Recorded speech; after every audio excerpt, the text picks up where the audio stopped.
pagou um alto preço lá na cruz, derramou seu sangue pra nos dar a salvação. Foi pela graça, mas também não foi de graça. Jesus... Irmãos queridos, nós vamos abrir a palavra de Deus no Evangelho de Cristo, conforme o registro de Mateus. Mateus capítulo 26. Vamos ler os versos 36 a 46. Mateus 26, 36 a 46. Jesus no Getsêmani. Em seguida foi Jesus com eles a um lugar chamado Getsêmani e disse a seus discípulos: assentai-vos aqui enquanto eu vou ali orar. E levando consigo a Pedro e aos 2 filhos de Zebedeu, começou a entristecer-se e a angustiar-se. Então lhes disse: a minha alma está profundamente triste até a morte. Ficai aqui e vigiai comigo. Adiantando-se um pouco, prostrou-se sobre o seu rosto, orando e dizendo: meu Pai, se possível, passe de mim este cálice. Todavia não seja como eu quero, e sim como tu queres. E voltando para os discípulos, achou-os dormindo, e disse a Pedro: então nem uma hora pudestes vós vigiar comigo?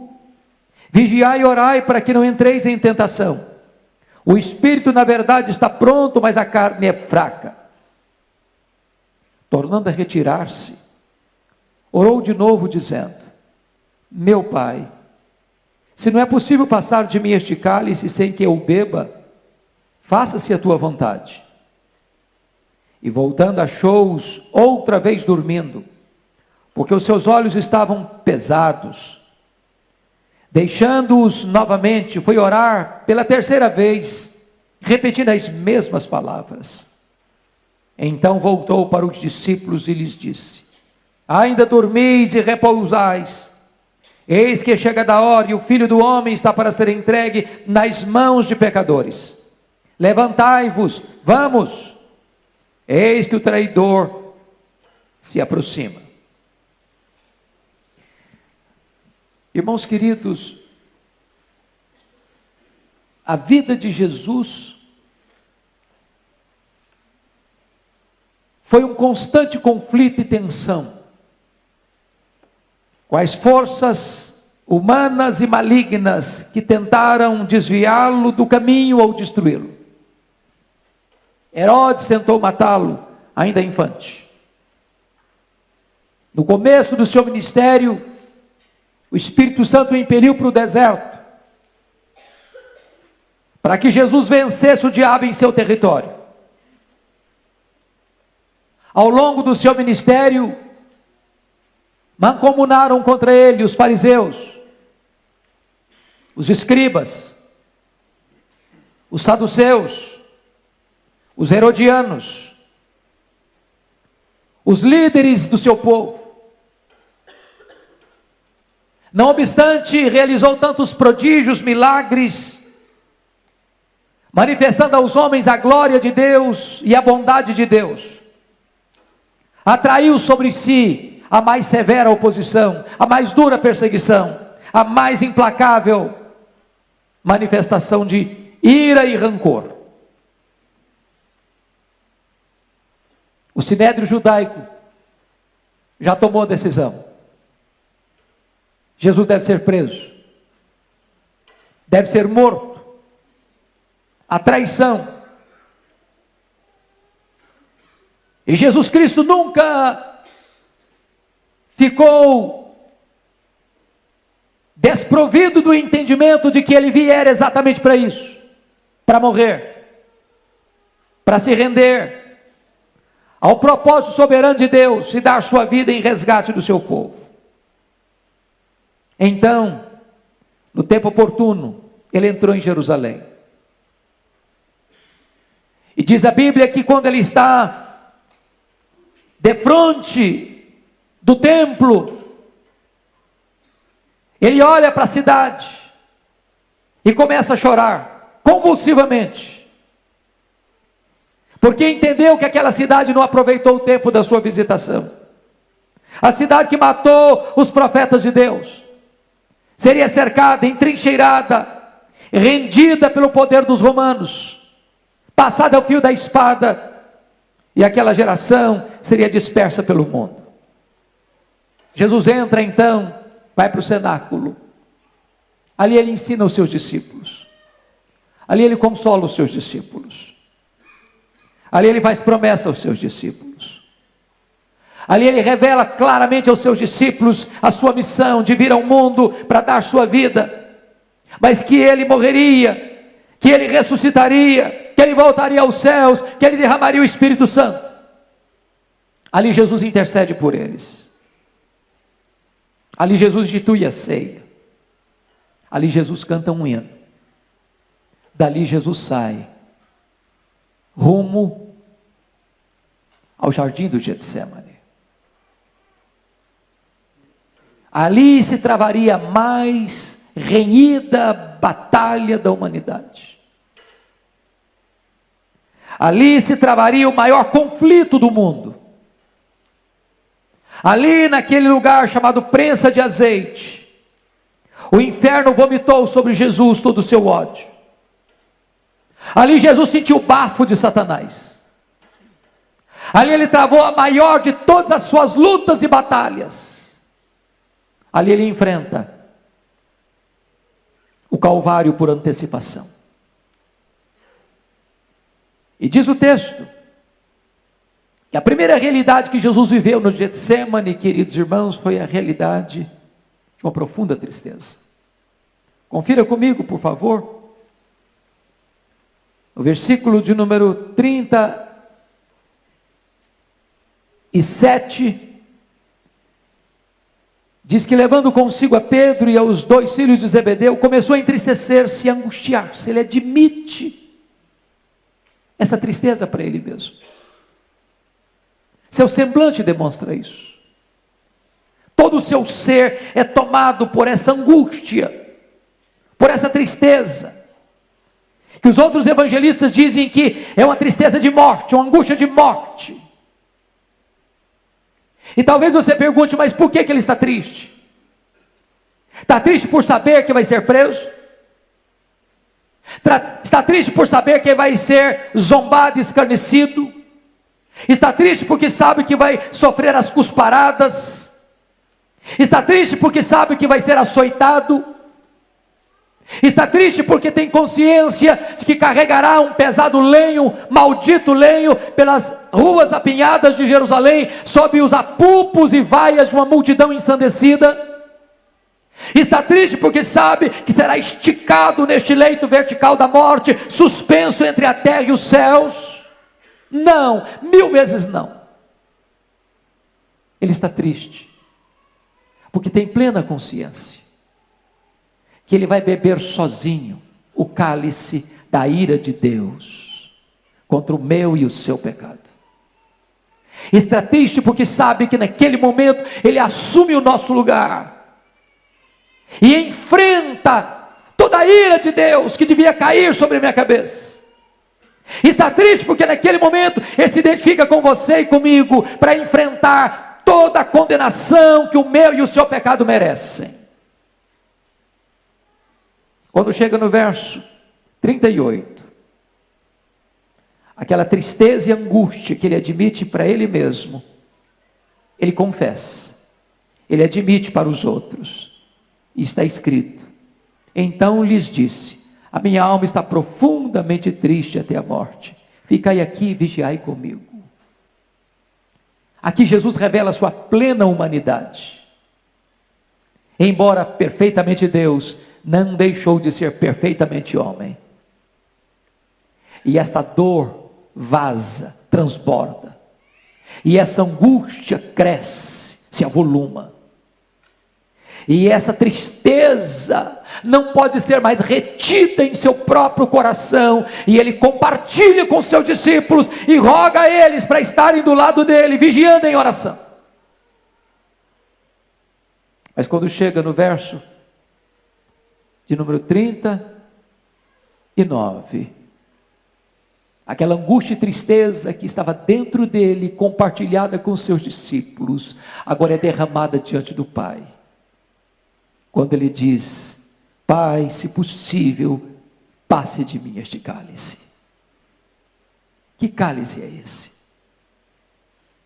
É o cálice da ira de Deus, de se fazer pecado por nós, de se fazer maldição por nós. Aquele que é santo, santo, santo, se fez pecado por nós. Aquele que é bendito eternamente, foi feito maldição por nós. Aquele que nunca contemplou o mal, recebe sobre o seu corpo toda a mazela da nossa vida. Ali ele percebe a crueza da cruz, como ele seria traspassado pelas nossas iniquidades, como ele seria esmagado pelos nossos pecados, como agradou ao Pai moê-lo. Ele está angustiado. Na devida proporção, meus irmãos, a nossa vida também passa pelo seu Getsemane. É claro que o Getsemane nosso nunca é igual ao de Jesus, porque o sacrifício ou o sofrimento de Jesus foi vicário, substitutivo. Nós não temos sofrimento vicário. Mas quantas vezes você também já passou por este vale da tristeza, da angústia? Quem sabe você veio aqui hoje com o coração apertado, com um nó na garganta, com a alma aflita, vestido de crepe, de luto. Se você está triste, entenda que o Filho de Deus se entristeceu por você. Ele sabe o que é tristeza, ele sabe o que é angústia, por isso ele pode socorrer você na sua angústia. Mas notem comigo, que o Getsemane de Jesus é o Getsemane não apenas da tristeza, mas é o Getsemane da oração. Está alguém sofrendo? Faça oração. Nada nos empurra mais para a oração do que o sofrimento. Quando as coisas estão bem na nossa vida, nós nos desmatriculamos da escola da oração. Nós fugimos da escola da oração. Mas quando a dor chega, quando o aperto chega, quando somos encurralados, emparedados pelo sofrimento, então nós somos levados aos joelhos. E a oração de Jesus, em primeiro lugar, queridos, foi uma oração intensa, profundamente intensa, de um despejar pleno da sua alma, a ponto de Lucas, que era médico, nos informar que a sua agonia tornou-se tão intensa, que o seu suor transformou-se em gotas de sangue. Foi com esta agonia que ele travou a mais renhida batalha da humanidade, em favor da sua alma, da minha alma, da nossa alma. Segundo lugar, a oração de Jesus foi não apenas agônica, mas ela foi também perseverante. Ele orou, ele orou, ele orou. 1, 2, 3 vezes. Ele não recuou. Ele não estarilhou as armas. Ele não retrocedeu. Ali estava em jogo a sua alma, a sua vida, a sua salvação. E ele mesmo enfrentando a maior angústia, o inferno todo, vociferando contra ele, Satanás rosnando contra ele, jogando todo o seu bafo em cima dele, ele perseverou em oração, por amor a você, por amor a mim, por amor a nós. Terceiro lugar, a oração de Jesus, agônica, perseverante, foi absolutamente submissa. Pai, se possível, passe de mim este cálice. Mas se não é possível, faça-se a tua vontade. E aqui está um princípio magnífico de oração, que a despeito da nossa mais intensa intensa causa, nosso mais intenso fervor. Oração é se curvar à soberana, sábia, boa vontade de Deus para a nossa vida. Quem sabe você hoje está aí no Getsemane da oração. Como é que foi essa oração?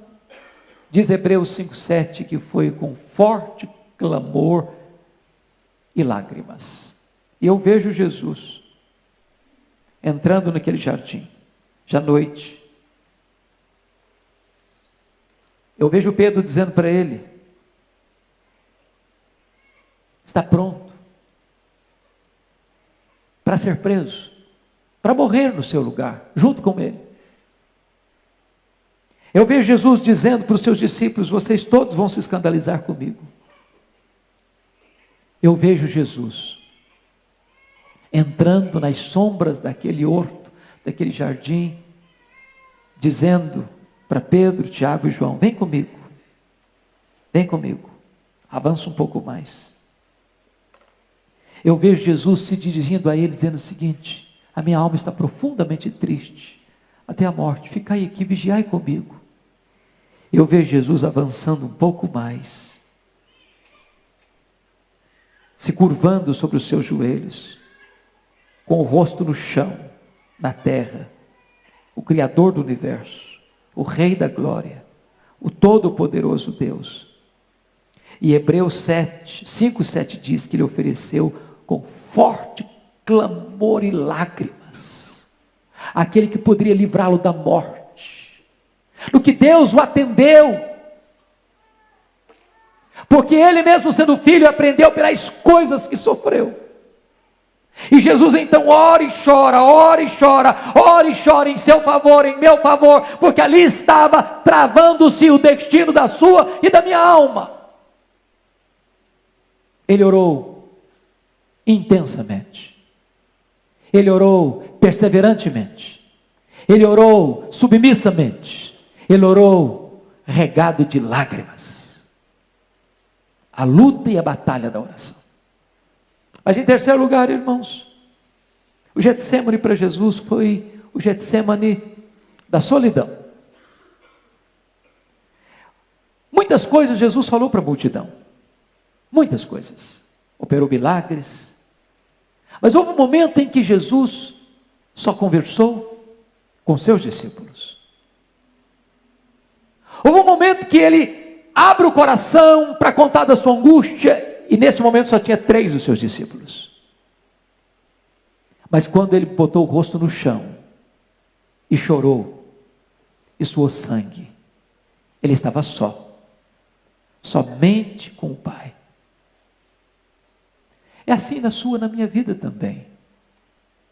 Os nossos amigos nos acompanham,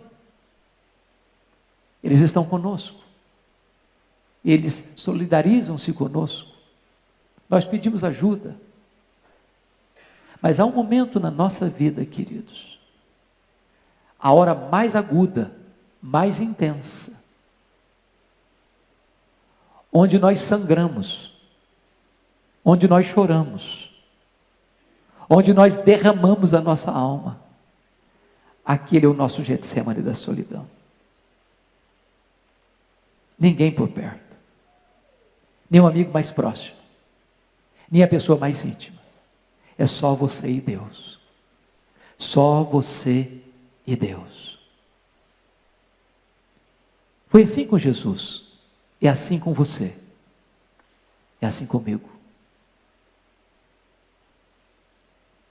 O Senhor Jesus está só,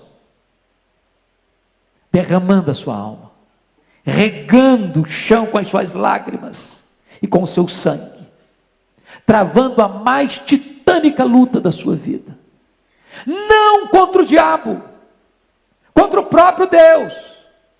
É com Deus que ele luta. Pai, se possível, passe de mim este cálice.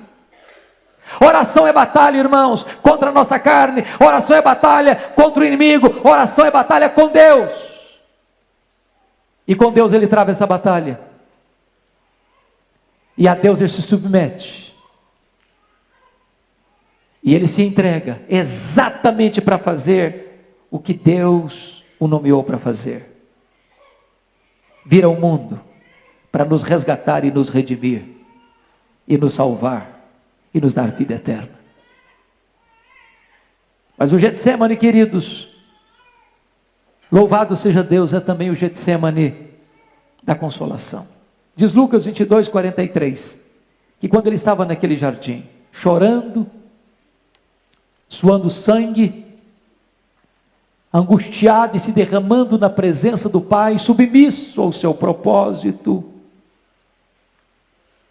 na mais profunda agonia, agonia de morte, um anjo de Deus vem para consolá-lo. Se não for assim, nós seríamos consumidos. Na vida tem luta, é verdade, tem luta, mas também tem consolo. Tem sangue, mas também tem anjo de Deus. Tem lágrimas, mas também tem revelação celestial. Tem choro, mas também tem bálsamo.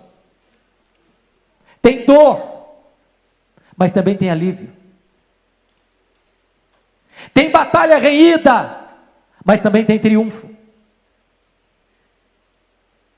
Naquele momento da máxima solidão de Jesus, um anjo de Deus é escalado para vir, para consolá-lo. O próprio Filho de Deus, na sua plena humanidade, carece de consolo e não lhe falta consolo. E é maravilhoso você e eu sabermos uma coisa: nas lutas mais amargas da nossa vida, quando nós travamos as nossas mais profundas lutas espirituais, não falta para nós o consolo divino. O Espírito Santo está em nós, como nosso consolador. Os anjos de Deus estão conosco, porque eles são ministros de Deus, que trabalham para a nossa edificação, para o nosso consolo. O anjo do Senhor acampa-se ao redor dos que o temem e os livra. Então não faltará para você o consolo de Deus, o bálsamo do céu, o refrigério do Espírito Santo, a presença angelical, que você não vê às vezes, mas eles estão aí, bem do seu lado, protegendo você. Diáconos de Deus, para cuidarem de você, para que você não tropece, para que você não caia. O conforto de Deus não falta para a sua vida. Mas eu quero concluir dizendo o seguinte: que no Getsemane, não apenas a tristeza, oração, lágrimas, solidão, mas também, queridos, além da consolação, nós temos vitória. É João que nos informa isso. Quando Jesus termina esse momento de oração, 3 vezes derramando a sua alma na presença do Pai, naquela titânica luta, ele se levanta, consolado pelo anjo, fortalecido. E ele vai lá, acorda os seus discípulos, diz: levantai, vamos-nos, o inimigo se aproxima. E quando eles abrem os olhos, a turba está chegando, armados de paus, de porretes, de espadas. E diz a Bíblia que Jesus se apresenta: a quem buscais? Eles responderam: a Jesus o Nazareno. E Jesus diz: sou eu. E todos caem por terra. Caem por terra. Ele se levanta dos joelhos para marchar para a cruz como um rei caminha para a sua coroação. Ele não foi preso, ele se entregou. Os homens não prevaleceram sobre ele, ele veio para isso. Ele profetizou isso. Ele se entregou nas mãos dos pecadores, porque exatamente nesta entrega estava se cumprindo a hora que havia chegado, que ele daria sua vida em resgate do seu povo. Ele vai para a casa do sumo sacerdote para ser interrogado, para ser cuspido, para ser esbordoado, não como um derrotado, mas como um vencedor. Ele vai para o pretório romano para ser completamente injustiçado naquela farsa de julgamento, não como um derrotado, mas como um vencedor. Ele carrega aquele lenho para o Calvário, não como um fracassado, não como um derrotado impotente, mas como um vencedor. Ele faz daquela cruz um palco de proclamação das boas novas de Deus, fazendo daquele local um púlpito, onde ele vai proferir 7 palavras preciosas, importantíssimas, como um vencedor. Ele rende o seu espírito como um vencedor.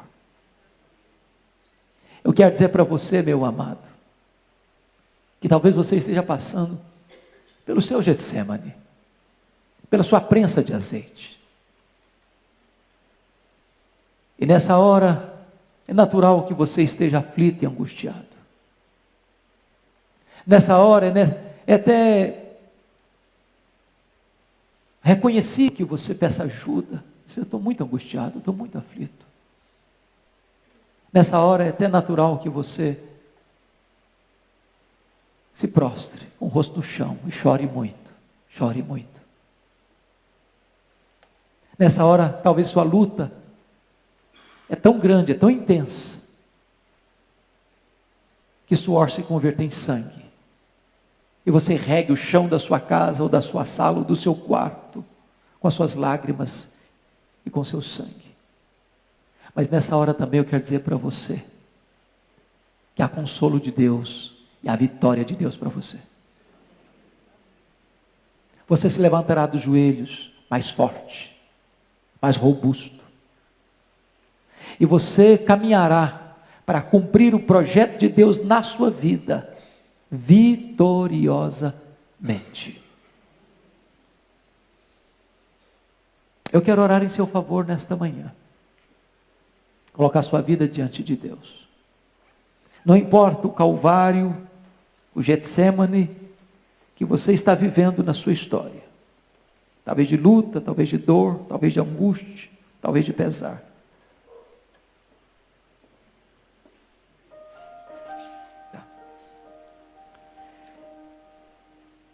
E eu quero orar em seu favor. Nós vamos cantar o hino em fervente oração. Enquanto nós cantamos, quem sabe você pudesse, no final da estrofe, última estrofe, vir aqui à frente um pouquinho, para nós orarmos juntos. Há lutas, irmãos, que são travadas lá no interior do nosso coração, lá no refúgio mais recôndito da nossa alma. Talvez aquela dor mais aguda, você não compartilha nem com a sua esposa, nem com o seu marido, nem com seus filhos, nem com seus pais, nem com o seu pastor. Mas Deus conhece essa luta. Deus sabe o que está acontecendo dentro de você. E a nossa esperança é que nesta noite nós saiamos daqui encorajados, consolados, confortados, vencedores, vitoriosos.